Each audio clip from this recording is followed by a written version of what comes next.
Net change limit, which was raised, it was basically raised kind of what Jose V suggested on his graphs and everything.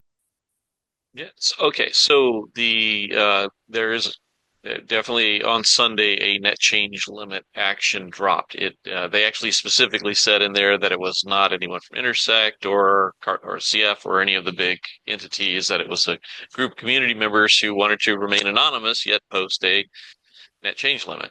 Um, there's their number of 300 million is very close to the number Intersect is proposing. Intersect's been we've placed the action out that said we were proposing a 350 million net change limit.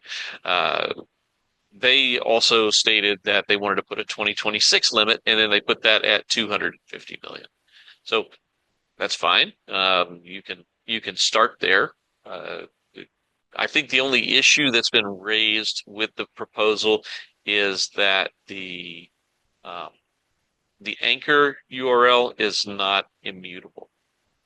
It's not a 100% requirement right now. It's not a must. It's a should, but I think should means you should do that unless you have a really, really good reason not to. And I don't know of a good reason when it comes to something that's as important as a net change limit. So ultimately, I think what they posted was fine.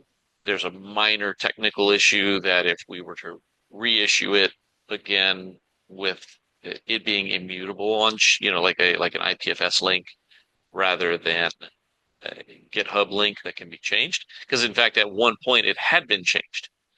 There was a brief period in time where the hash was broken because they had changed something in the link and they had to put it back.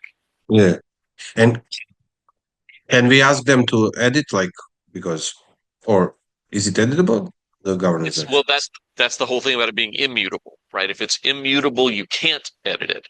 If right Yeah. now it's mutable, it's on a GitHub link, so anyone that owns that GitHub link Uh-huh. can It's, make that uh, change. So yes, it's like, which is not okay, good. Okay.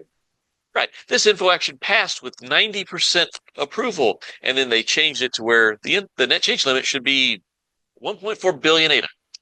So now you could you could go, if you think about it, you can go and check and make sure that that it's not that, oh no, it doesn't pass the hash test, right? But that relies on human judgment. And so it's dangerous when we have the technology and it's not a big difficult hurdle to overcome to be able to set the item as immutable, but it's an IPFS link that can't be changed. And then we vote on it. So again, numbers fine. I mean, we came in a little higher. They came in a little lower. Our budget that we're working from right now is below that 300 million with everything that we're trying to do through and with Intersect and with the community that's supporting through Intersect. So, eh, you know, it's fine. We could totally do that. And the other thing with setting 250 million for next year, if ADA's at a much higher rate and that number is fine, that's fine. And if that number is not good enough, we could raise the net change limit. So again, nothing inherently wrong with their thoughts or their model. It's just that minor technical detail of it really should, as the instructions say, it should be immutable. So we should take that to heart and try to fix it. And that, but other than that, it's looking good. I see we've had some folks join the AMA this morning. I see we have Felix, Elaine, Afia, and Yuta. Hello, everyone, and welcome. Good to see you on this Tuesday morning for me, but afternoon or evening wherever you may be. It's good to see you all. Welcome. This is an Ask Me Anything session. Was just having a conversation with Simo at the beginning here because we're talking about that new net change limit action that dropped on Sunday, and kind of how we're thinking of it here in Intersect. And just a brief recap on that. It's perfectly fine. The numbers look fine and they're close to what we were proposing, and we could definitely have that conversation and live within that limits if that's what the DReps wanted. We believe that the number should be a little higher, but that's the point of discussion. And that the one key element with it that we see as a difficulty is the fact that it is not immutable. The document itself is not immutable. So that's the only challenge with approving that net change limit right now is the fact that the document's not immutable. So, but that's it on that note. So, but happy to take any questions you guys have today, whether in the chat or here in the call. So feel free to raise your hand if you have a question, and we'll be happy to recognize you and get your question answered. One question, because the net change limit, right? It simply says, okay, what can be maximal withdrawn within the time frame. It doesn't directly speak to the budget in this regard. I think previous point was that Intersect annual budget ideally tries to go below max net change limit, right? So it will still leave space for others as well. Is this still a valid thing? Still a valid thing and still the case. Right now, I think the numbers we're working are in somewhere in the 220, and they're still looking at cutting certain things through the things that Intersect has been proposing. So, yes, it's still within that limit. It maybe is a little tighter, right? I've seen ours be as high as 270, depending on how you slice it up. And then as low as 205. So kind of in those ranges. So regardless, it's underneath that number. And there's another important point. If the DReps approve this one, they say, you know what, it's okay. That it's mutable right now. We're still learning, whatever. We approve this one. Okay. They do that. And then they gather together over the next month or so here, and we put the budget together, and the budget of everything, once we got some community budgets in, we got some stuff from Intersect, some stuff from CDEC and from IO, and all these, it all kind of comes together. Let's say it comes up to a number like 375 million. Just spitball, back of the envelope, whatever. It comes to 375 million. All the DReps have to do is put another net change limit in that says net change limit is 375 and pass their budget. They could even say, we've got a budget of 375. We want to keep a little bit of room. Let's make it 400. Nothing stopping them. It's perfectly acceptable, fits within the protocol, not unconstitutional, anything like that. So that's what the DReps decision that they could make. The one issue that you do have is if they said, we got a budget of 375 million and it's going to last this long. We put the net change limit in with 375, and then something happens and they're like, well, we now want the net change limit to be 300. Well, okay, well, that's fine. However, that can really it can only be constitutional and only take effect after the budget that you've already proposed. So it could be 300 million starting at the next term for it to be proper constitutional and and within bounds of contract law and all the things that we have to do. So reducing the net change limit is problematic if you try to do it during a term, but raising the net change limit it's kind of, if that's what they decide, that's what the DReps decide. Is that helpful, Felix? Yeah, definitely. Second point on this as well, the net change limit proposal speaks about 2025 and 2026, right? And we see that it's decreasing, which is actually, I like the idea, but what is the challenge? Could be a challenge for the annual budget, because it would mean that you have to decrease everything from the first to the second year. I think it's actually a crazy approach, because it's the first year we will discover a bunch of stuff what wasn't initially covered. And then having already as let's say a little bit a guideline for the next year that you have to decrease might cut you actually a little bit in your work then with the annual budgets as well, no?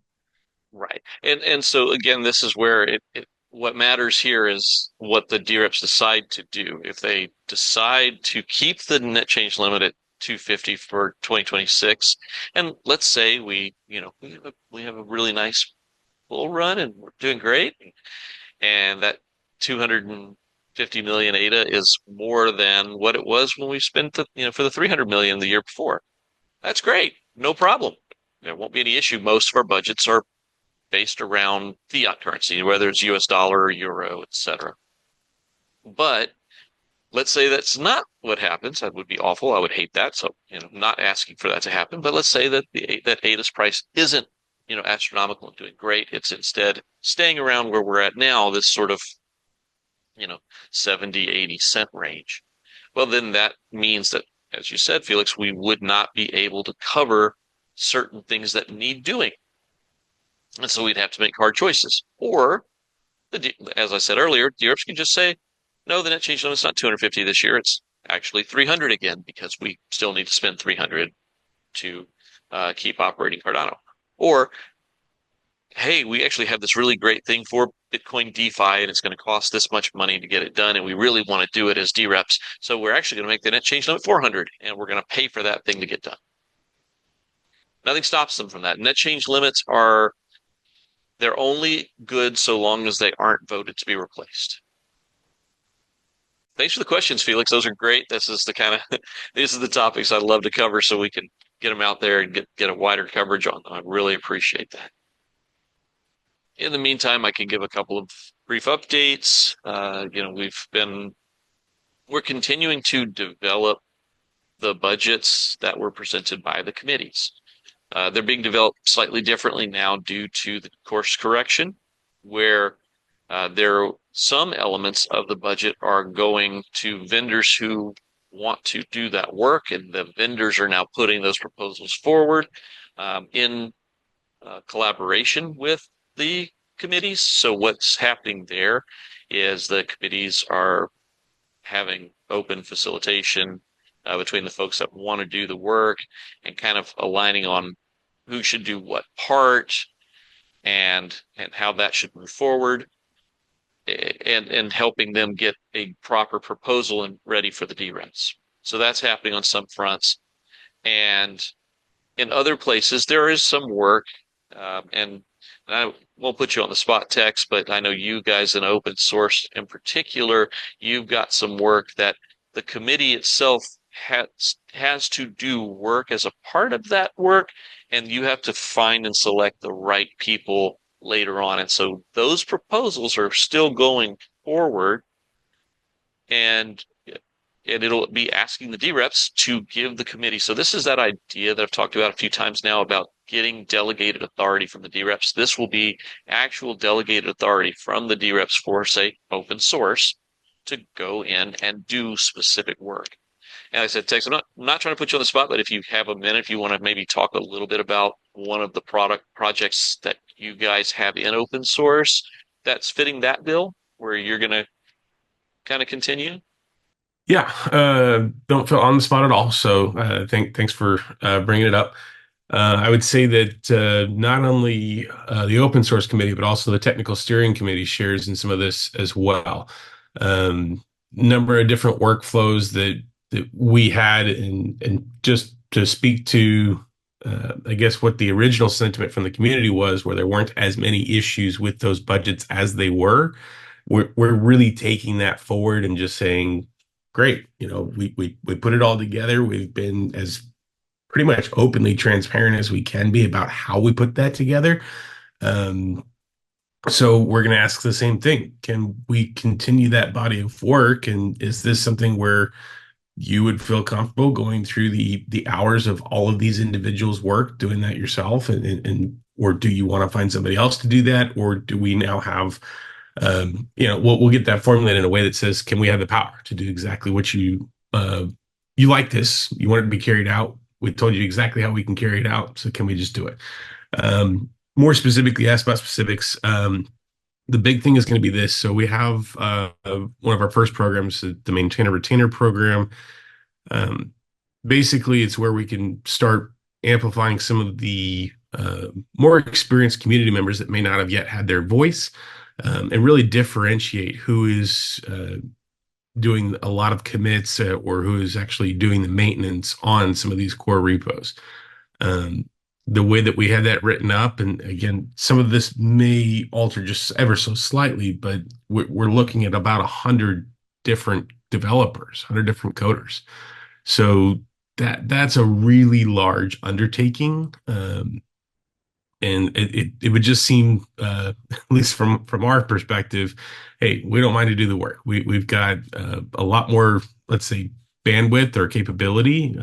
We have probably a better opportunity to know by some connection who these people are without having to go and set a meeting with them or go and investigate anything that they might have out there on socials. And so that whole process of who gets what's in theory just a stipend can again be fully managed by the open source committee with the support of the open source office.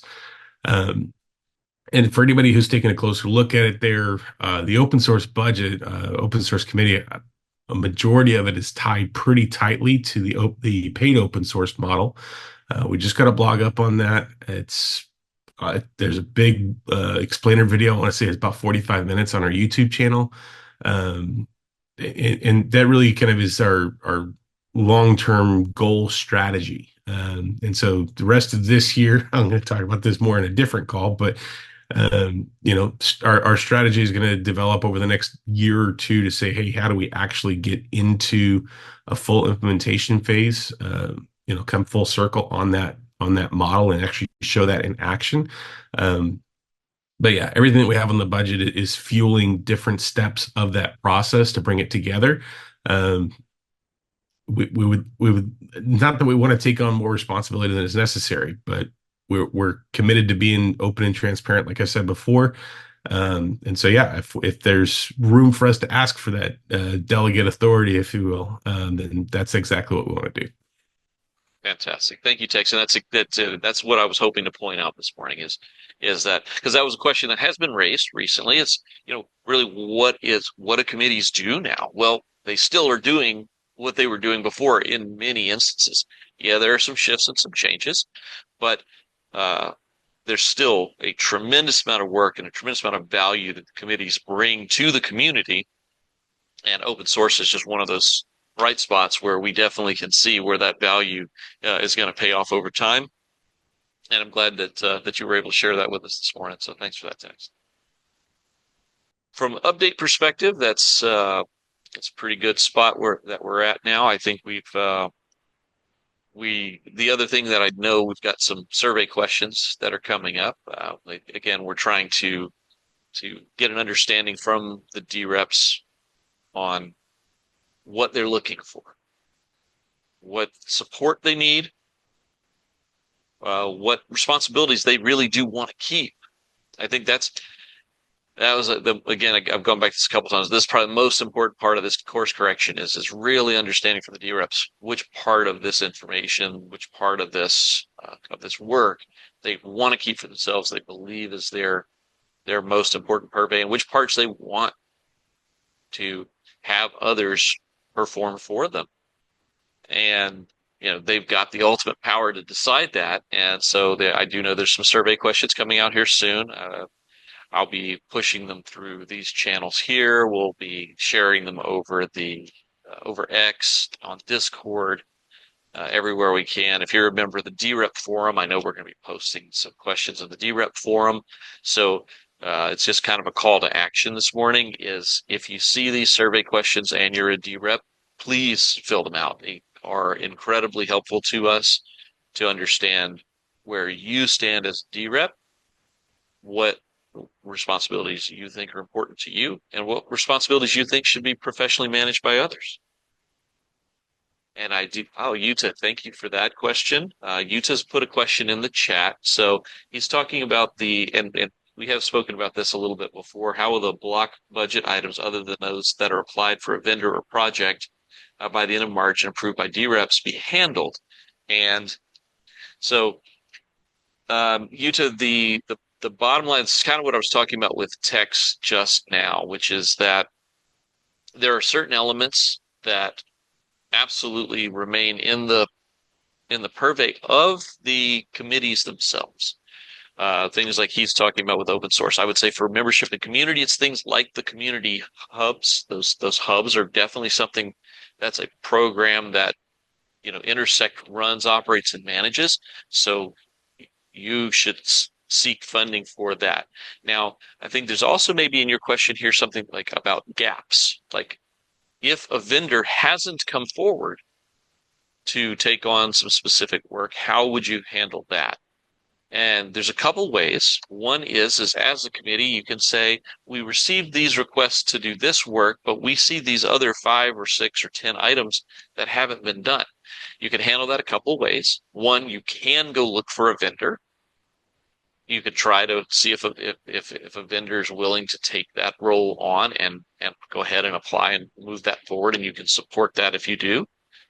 Or you could put it out much like what Tex is doing with his proposal, where you could put it out and say, we would like the responsibility of finding a vendor, approving a vendor, and tracking it through to completion. And if the DReps approve that, you've got your validation, you've got your delegated authority. So those are the different approaches that you can take. I would say it's not number one. It's not they're deleted from the Cardano budget. No, those initiatives are still important initiatives that were raised by a committee, but they can either be managed by the committee itself if the committee is given delegated authority to do so, or the committee can go about finding a vendor to help. I hope that helps you. Thank you so much. Thank you. I understood. So sorry, my poor English, but if committee have to input the new Cardano budget proposal form, is it correct if committee would like to take responsibility to find vendor and upload vendor, something like that? Yes. So, and I know that the secretaries are working this week to take the proposals that were presented by each of the committees and modify the ask so that it looks exactly like that, where the committee is asking the DReps for permission to go find a vendor and complete the work. So that is happening, and it's being done in preparation that if any of the asks do not have a vendor coming forward, you still get to present the ask to the DReps for approval. So maybe committee's chair or secretary have to write the new budget proposal form. Okay, thank you so much. That's right. I understood. Yeah, wonderful. Thank you. And yes, that's exactly right. The committees themselves will be voting on whether or not to pursue each of those individual actions. So what will happen is that we will get other proposals from other vendors throughout the next couple of weeks, and then those proposals will go forward, and then any that the committees still see gaps that they need to fill, those proposals will be ready to go. The committees themselves will vote on them first, and then once the committees vote, then it will be placed into the queue along with all the other proposals. That was a great question, Yuta. Thank you for bringing that up here, because it's great that we got to answer that one openly like that. Any other questions that I can answer for you guys today? Yeah, I'm fairly new to the budget process, so forgive me if this is documented somewhere and I simply can't find it. But I wanted to ask about line item OSC 001525, and I will link that down below. I was reading through the paid open source model PDF and where it mentioned an incubation program, and I wanted to know if this line item corresponds to the total budget for that whole incubation program currently proposed for this year.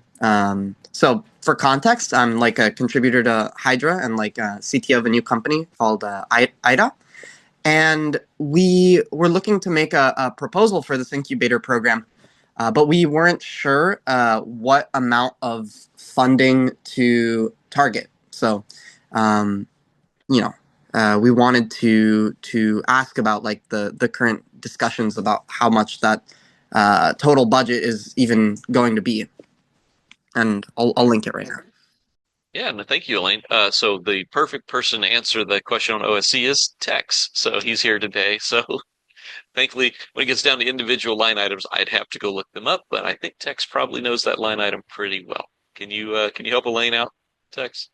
I'm going to do my best. I am actually floundering just for a second here, but I'm going to find it, and I'm pretty sure I will know exactly what we're talking about. Basically, what we're taking a look at here is how can we take these projects that might be at some level of um, delay or any potential to be held back, and how can we help them accelerate? What support or guidance are they going to need to get more up in the public space?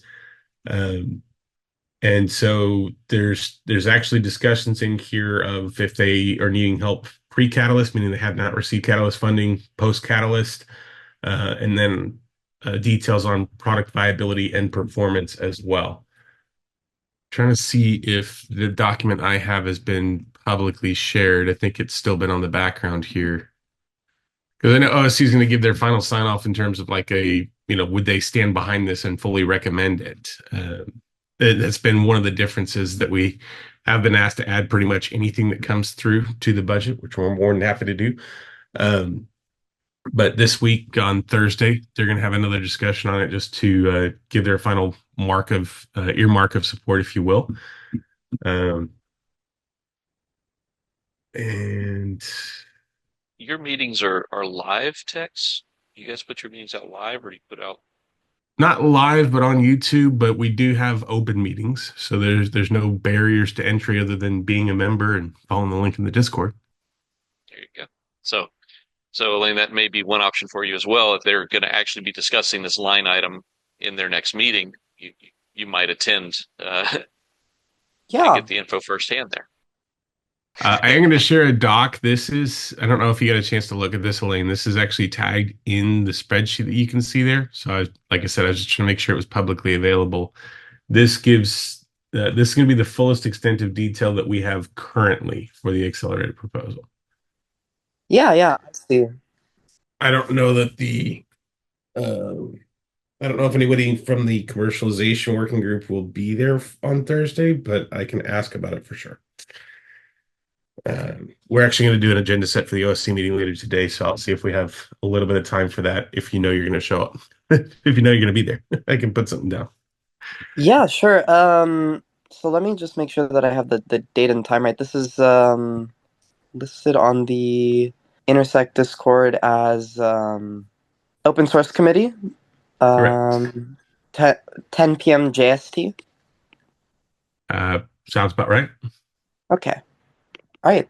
Thank you. I will make sure to be there. Okay. Thanks for the question. Thank you. Thank you so much.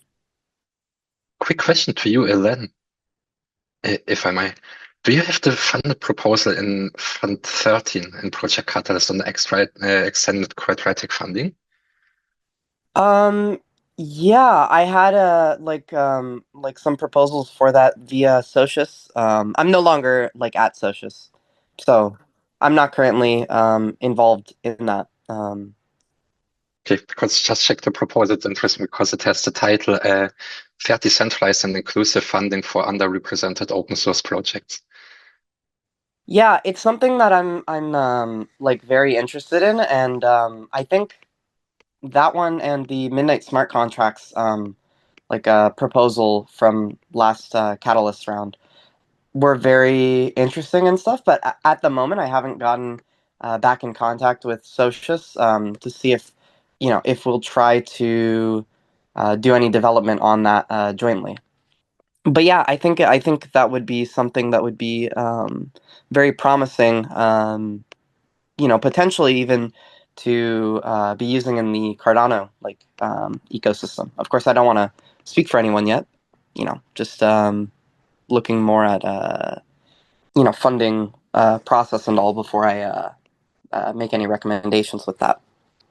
That makes sense. And that's the open source office at Intersect. That's part of their remit. There is that they're trying to get our open source programs funding and support and the things that they need to be able to thrive. So I'm glad that you're connected, Elaine, with Tex now, and that you guys can spend some time there potentially getting some good answers there. Go ahead, Tex. Yeah, I was just looking at everything here and I realized I have a video which may have some additional information already. So I'm pulling that up now. This is from the 20th of February this year. But yeah, no, there's a lot of things that we have working for open source. More than happy to I don't know if I can say talk all the time, but I can chat for sure. We're actually going to have just some other cool things happening in the next week. If I just throw it out there real quick. Obviously, we have our office hours this week. We pushed those back from last week. The month of March kind of just got away from us here a little bit, but next week we're going to have another office hour session because we do have two monthly, and that's actually going to focus on our developer advocates. So we are going to give the entire community a full spotlight on exactly what's been going on in that program since basically August of last year. Um, Two things are with that. One, there is an ask already on there for the developer advocate program, so you guys can obviously see that in action and understand why that budget request would be, why that line item would be a good thing to keep. As of midway through this year, I think was what more likely to be maybe towards the end of this year into 2026. I'm looking for what's going to be a whole new cohort. But that would be another thing where, again, we'd be asking for delegate authority. In this case, I've acted as their direct manager, if you will. Although it is somewhat of like a stipend program, it's not necessarily full-time pay or anything like that. It still does require somebody to stay on top of them. And if you had 15 different DReps that wanted to follow with, 4 or 5 or 6 developer advocates, that could get out of hand pretty quickly, even with the best organization tendencies. So anyway, there's lots of ideas for it. Want everybody to see that and much, much more, I'm sure. Yeah, I see. So, what was that last bit that you were talking about like getting in contact with developer advocates? Could you repeat that? It's next Thursday. We have an X space that is the OSO office hours, but it's got a specific focus on the developer advocates and their journey since August of 24. Thank you. Yeah. Well, thank you, Tex, for the added information. Really appreciate it. So, again, all this great movement that we're making in the right direction here.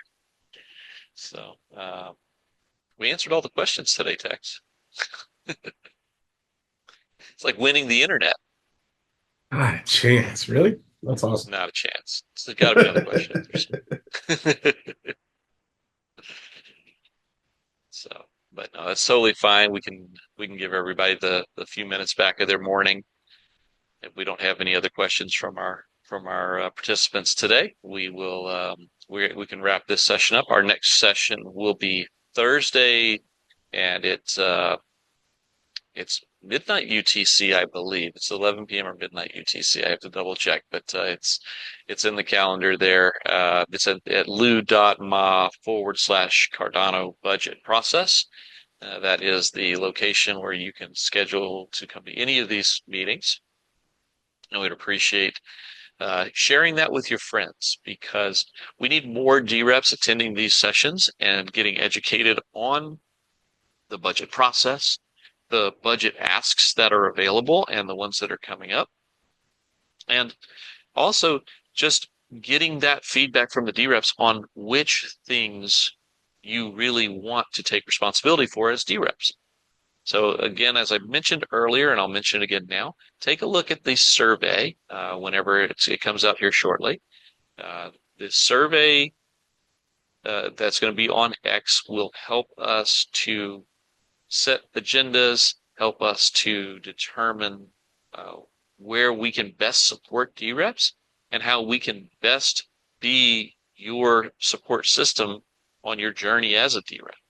So we really want to understand that fully, and we're looking forward to getting that information. So if you see that survey, please take it, and please share it with other DReps that you know as well, so that we can get as full a picture as possible from the DReps as to what they want Intersect to perform for them service-wise, and what things they want to keep for themselves, and what things maybe need a totally different setup or help of some form.